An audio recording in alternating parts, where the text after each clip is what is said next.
আসসালামু আলাইকুম ওয়ারাহমাতুল্লাহ। সম্মানিত দর্শকবৃন্দু, আশা করি সবাই ভালো আছেন।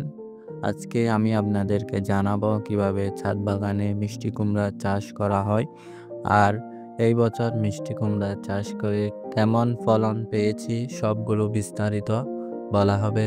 ভিডিওর এন্ড পর্যন্ত থাকুন। আসলে মিষ্টি কুমড়া চাষ করা খুবই সহজ। আপনার ছাদ বাগানে পর্যাপ্ত মাটি এবং জৈব সার মিশিয়ে 2 থেকে 3টা বীজ এনে রোপণ করুন। নেক্সট 2-3 সপ্তাহের মধ্যে চারাগুলো বড় হতে শুরু করবে। যেহেতু এখন খুবই গরম পড়তেছে, যার কারণে মিষ্টি কুমড়ার ফুল আসতেছে কিন্তু এগুলা নষ্ট হয়ে যাচ্ছে।